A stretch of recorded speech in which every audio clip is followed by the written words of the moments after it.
और अगले साल फिर उसी तारीख पे आप देखें कि आपके पास कितने पैसे हैं, जितने पैसे हैं उसका 2.5% आप ज़कात निकाल दें, तो ज़ाहिर है हर आदमी साहिब निसाब अलग अलग तारीख़ों में बनता है। सारी कौम रमज़ान में थोड़ी साहिब निसाब बन जाती, तो हर एक अलग अलग तारीख़ों में साहिब निसाब बनता है। तो इसलिए किसी के पर यकम मुहर्रम को ज़कात लाजिम हो रही होती है, किसी पे 2 को, किसी पे 3 मुहर्रम को, किसी पे रबीउल अव्वल में हो रही होती है, किसी पे रबीउल सानी में ज़कात लाजिम हो रही होती है। हर एक का साल अलग है। और शरीयत में हिकमत यह है कि ताकि पूरे साल मुसलमानों की ज़कातें निकलती रहें और पैसे इस तरीके से डिवाइड होते रहें, क्योंकि जो ज़कात के मुस्तहिकीन हैं उनको ज़रूरत सिर्फ रमज़ान में नहीं होती, रमज़ान के अलावा भी होती है। तो पहली बात तो ये क्लियर कर लेनी चाहिए कि रमज़ान सखावत का महीना ज़रूर है, इसमें सदक़ात व खैरात की बहुत ज़्यादा अहमियत है और नबी सल्लल्लाहु अलैहि वसल्लम सखावत का दरिया बन जाया करते थे। मगर रमज़ान स्पेसिफ़िक कोई ज़कात के साथ ख़ास नहीं है, बल्कि ज़कात हर शख्स पर अलग अलग तारीख़ों में लाजिम होती है। कैसे लाजिम होती है, किन चीज़ों पे लाजिम होती है, मुख्तसर लफ्ज़ों में मैं कोशिश करता हूँ इस बहस को समेटने की, अल्लाह वक्त में बरकत दे दे। देखिए, ज़कात सिर्फ 4 चीज़ों पर लाजिम होती है। नंबर 1, गोल्ड पे। आपके पास अगर सोना है तो आप पर ज़कात लाजिम होगी।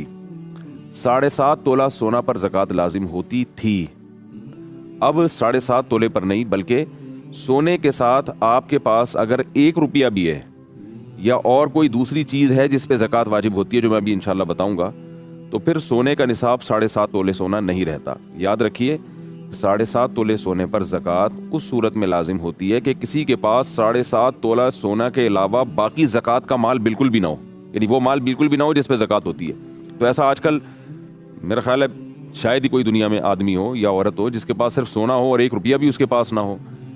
तो इसलिए जब सोने के साथ कोई भी चीज़ मिल जाएगी तो फिर सोने का निसाब बाकी नहीं रहता, बल्कि चांदी के निसाब की तरफ हुक्म आ जाता है। उसकी वजह यह है कि नबी सल्लल्लाहु अलैहि वसल्लम के दौर में 52.5 तोला चांदी और 7.5 तोला सोना की कीमत एक ही थी, इसलिए इन दोनों में से किसी को भी आप निसाब बना सकते थे। लेकिन आज इनकी कीमतों में ज़मीन आसमान का फ़र्क है और आज उम्मत का तकरीबन इजमा है कि सोना जो है, चांदी जो है वो निसाब में असल है, और क्योंकि उसकी कीमत कम होती है और उसमें ज़कात वाजिब होने में गरीब का फ़ायदा है, और सोने की वैल्यू बहुत ज़्यादा हो गई है। तो इसलिए चांदी को असल मयार बनाया गया है। किसी के पास अगर 52.5 तोला चांदी, जो 612 ग्राम या उसके करीब करीब ग्राम में, आप इंटरनेट पे आप चेक कर सकते हैं कि कितने ग्राम बनती है वो चांदी, तो 600-700 के दरमियान में है।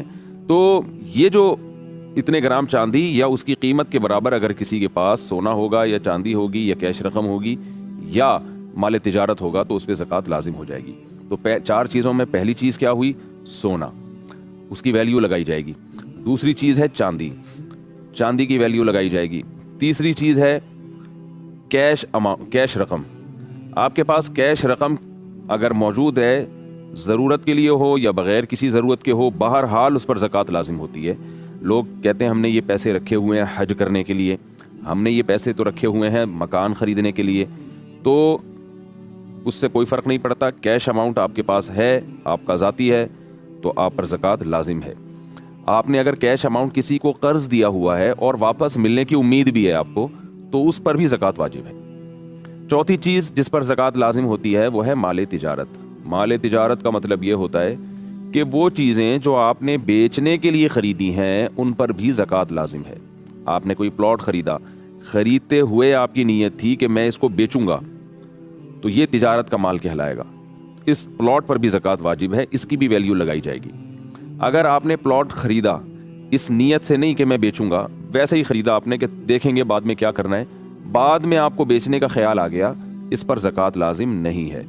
आपने प्लॉट ख़रीदा बेचने की नीयत से, लेकिन ज़कात की तारीख़ आने से पहले आपका इरादा बदल गया और आपने कहा छोड़ो क्या करूँगा बेच के, तो भी ज़कात वाजिब नहीं है। पता ये चला ख़रीदते हुए भी बेचने की नीयत हो और वो अब तक वो नीयत बरकरार हो, ऐसे माल को माल तिजारत कहा जाता है। प्लॉट है, कोई भी चीज़ है, परचून की दुकान में जो जनरल स्टोर में सामान पड़ा हुआ होता है, ये सारा बेचने की नीयत ही से ख़रीदा होता है। बड़े बड़े जनरल स्टोर हैं या छोटे छोटे स्टोर हैं, सब में दुकानदार के पास जो माल पड़ा होता है वो बेचने की नीयत ही से पड़ा होता है। लिहाजा दुकान के जितना माल है उस पर ज़कात लाजिम है।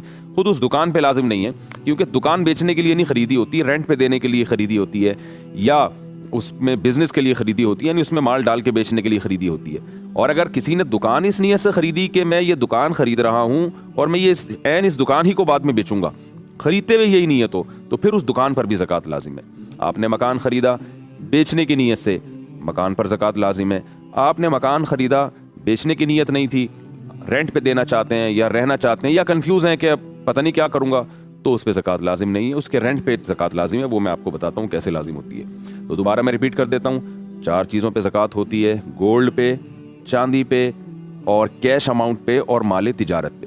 तो ये 4 चीज़ें जिसके पास होंगी। अच्छा, इसमें इस्तेमाल की चीज़ें सब खारिज हो गई इससे, बल्कि जो चीज़ें इस्तेमाल में नहीं भी हैं उन पे भी ज़कात लाजिम नहीं है। जैसे आपके पास कोई 2-4 प्लॉट पड़े हुए हैं, 2-4 बंगले हैं, 4-6 गाड़ियाँ हैं, तो अगरचे वो इस्तेमाल में नहीं है तो आप ज़कात ले तो नहीं सकते, मगर आप पर ज़कात वाजिब भी नहीं है, क्योंकि वो बेचने के लिए नहीं आपने ख़रीदी। वो अलग बात है, ये इसराफ में आता है, बिला वजह आपने इतनी चीज़ें ख़रीद के डाली हुई हैं, किसी काम की नहीं है, ना यूज़ में आ रही हैं। लेकिन बहरहाल उन चीज़ों पे ज़कात लाजिम नहीं है। ज़कात उन्हीं चीज़ों पे होती है जो बेचने की नीयत से ख़रीदी हो आपने, क्योंकि तिजारती माल है वो। तो सोना हो गया, चांदी हो गया, तिजारती माल हो गया और कैश अमाउंट, इन 4 चीज़ें या इनमें से कोई 3 चीज़ें या कोई 2 या कोई एक चीज़ जब आपके पास इतनी मालियत की हो कि जो 52.5 तोला चांदी के बराबर, जो 40-50 हज़ार रुपए के दरमियान में होती है 52.5 तोला चांदी, 2020 में मैं आपसे अभी बात कर रहा हूँ रमज़ान में, तो इसमें जो है ना 40-50 हज़ार के दरमियान है। रोज़ाना चूँकि चांदी के रेट चेंज होते रहते हैं, तो आप नेट पे सर्च कर सकते हैं कि आज के दिन 52.5 तोला चांदी की क्या कीमत है। तो 52.5 तोला चांदी की कीमत के बराबर जिस दिन आपके पास ये 4 चीज़ें जमा हो गई, सोना 1 तोला भी आजकल 52.5 तोला चांदी के बराबर पहुंच जाता है, तो ये 4 चीज़ें जिस दिन आपके पास 52.5 तोला चांदी के बराबर पहुंच गई, ये चारों का मजमुआ या चारों में से कोई 3 या 2 या एक ही चीज़, मिसाल के तौर पर आपके पास 20-20 हज़ार रुपए की चारों चीज़ें पड़ी हुई हैं। आपने एक घड़ी खरीदी थी या मोबाइल ख़रीदा था बेचने के लिए, उसकी वैल्यू 20 हज़ार है फॉर एग्जांपल। आपके पास कैश अमाउंट पड़ा हुआ है 30 हज़ार रुपये फॉर एग्जांपल, तो 30 और 20 मिला के 50 हो गए, तो ये 52.5 तोला चांदी के बराबर है। तो जिस दिन ये आप इतने पैसा आपके पास आ जाए, आप पर लाजिम है कि आप वो इस्लामी तारीख नोट कर लें। मिसाल के तौर पर 2 रबीउल अव्वल को किसी के पास इतना अमाउंट आया, तो उसे चाहिए कि वो डेट नोट कर ले कि भाई 2 रबीउल अव्वल ये आज की मेरी डेट है।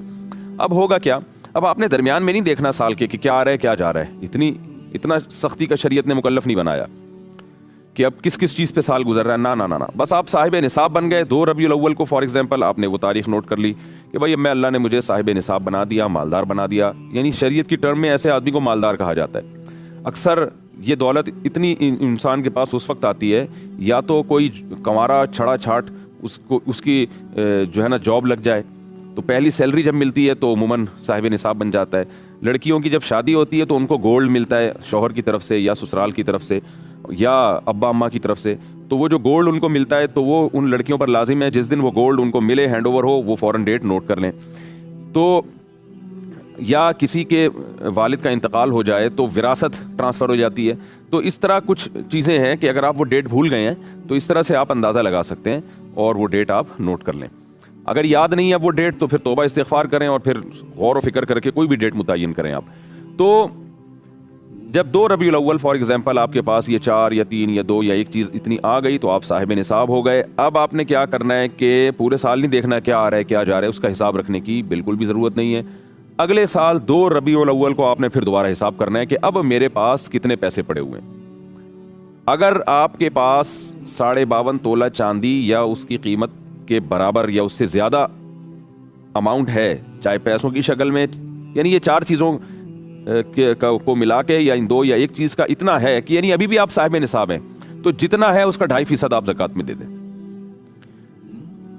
पहली मर्तबा 2 रबीउल अव्वल को आपके पास पैसे आए, आपने नोट कर लिए कि यार मैं साहिब निसाब बन चुका हूँ या बन चुकी हूँ।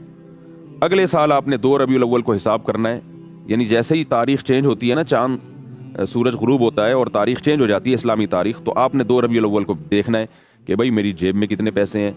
ख़वातीन देखें, हम मेरे पर्स में कितने पैसे हैं, मेरे अकाउंट में कितने पैसे हैं, कितने पैसे मैंने लोगों को दिए हुए हैं जो मुझे उम्मीद है कि मिल जाएंगे, वो लोग वो पैसे लेके भागेंगे नहीं। अगर कहीं डिपॉजिट रखवाया हुआ है, आपने मकान रेंट पे लिया है, उस डिपॉजिट रखवाया तो वो भी उसमें ऐड करें।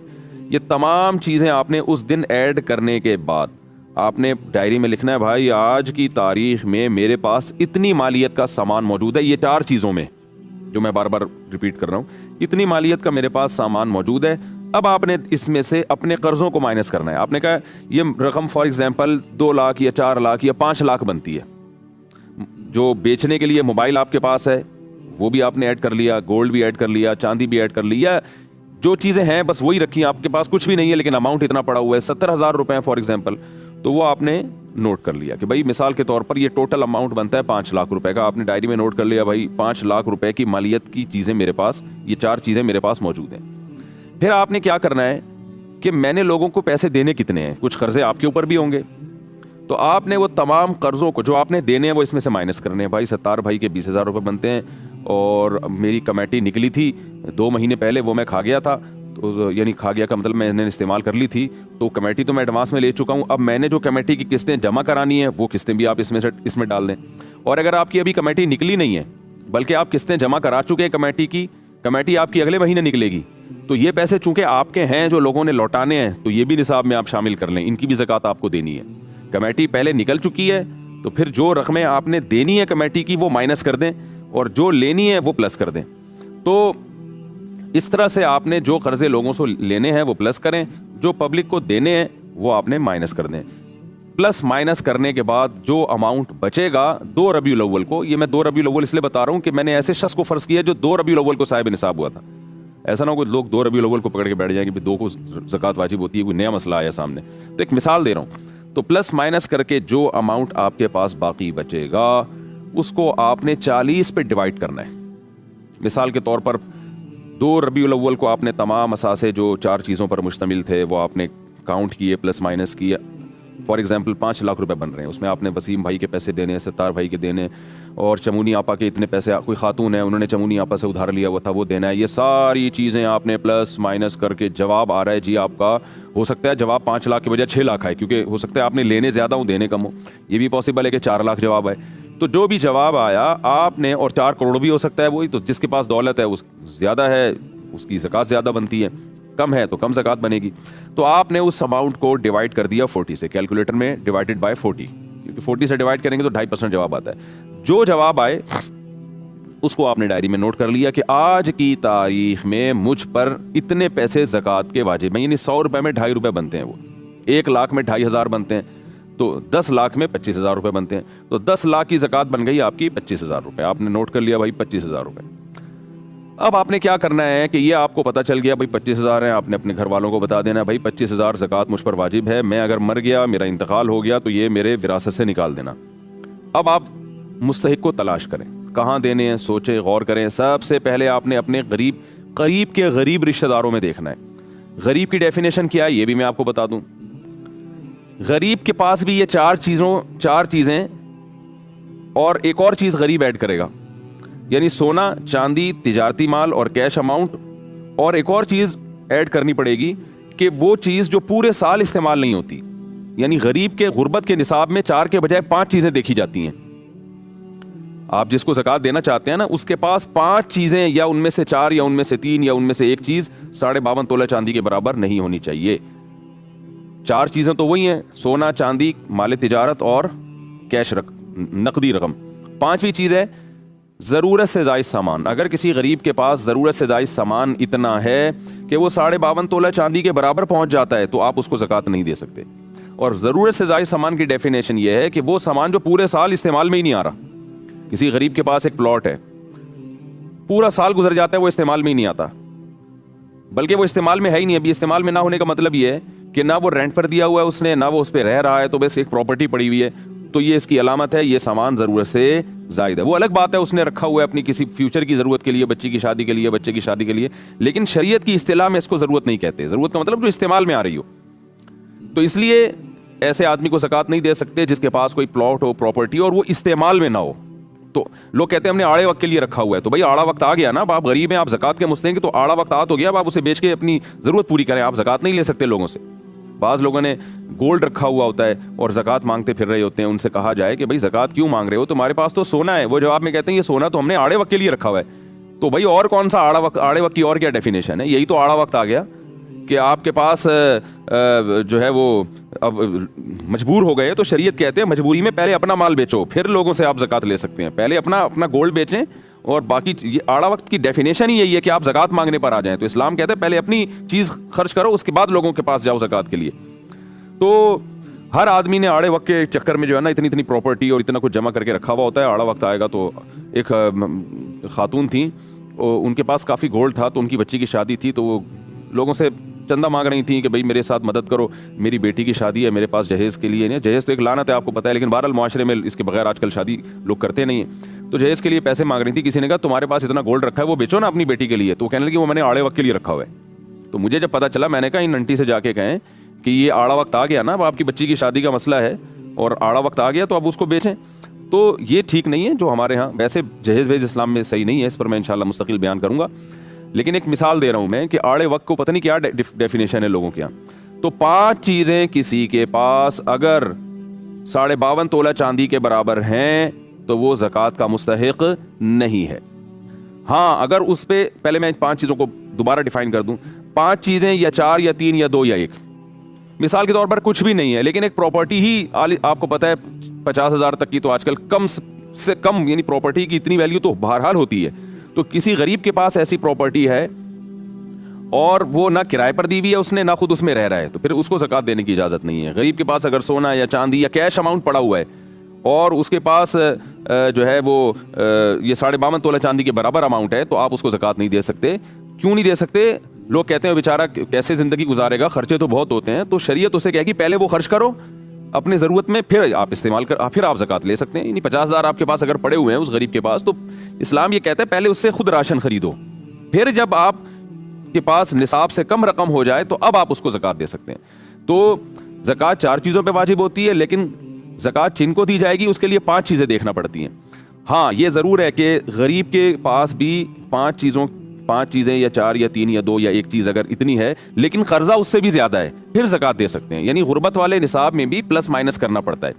तो गरीब में भी ये देखा जाएगा कि ये इतना अमाउंट तो इसके पास है, तो जितना इसने लोगों से लेना है, यानी जो इसने कर्जा दिया हुआ है वो इसमें प्लस किया जाएगा, और जो इसने लोगों को कर्जा देना है वो माइनस किया जाएगा। तो प्लस माइनस करके 52.5 तोला चांदी से कम अगर निसाब बन रहा है तो फिर ये ज़कात का मुस्तहिक है, ज़्यादा है तो फिर ये ज़कात का मुस्तहिक नहीं है। अब लोग कहते हैं हमें पता कैसे चलेगा कि भाई इनके पास ये सब कुछ है? तो देखें, शरीयत ने इसमें बहुत ज़्यादा तजस्सुस की हमें इजाज़त नहीं दी है। घर घर जाके लोगों की पतलूने चेक करना कि कितने पैसे रखे हुए हैं, ये किसी के लिए पॉसिबल नहीं है।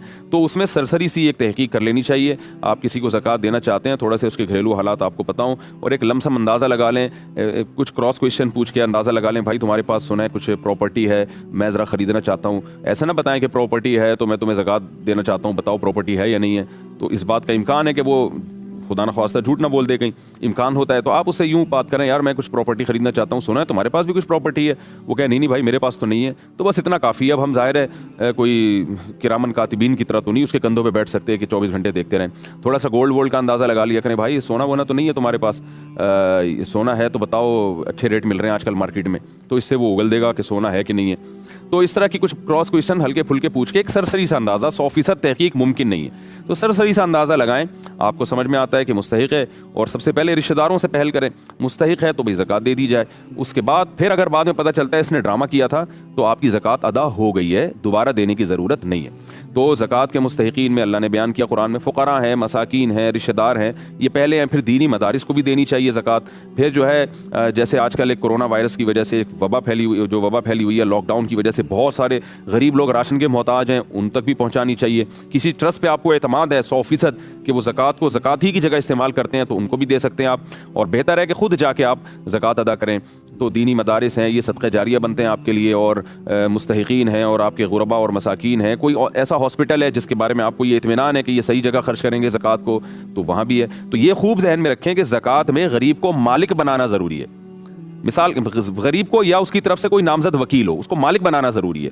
मिसाल के तौर पर आपने ज़कात के पैसों से खाना खरीदा और गरीब के सामने ला के रख दिया कि खा लो, इससे ज़कात अदा नहीं होती, क्योंकि आपने परमिशन दी है उसको। परमिशन से नहीं होती, आपको हैंड ओवर करना पड़ेगा। तो या तो आप उसको पैसे हैंड ओवर कर दें, या खाना खरीद के आप उसको हैंड ओवर कर दें कि अब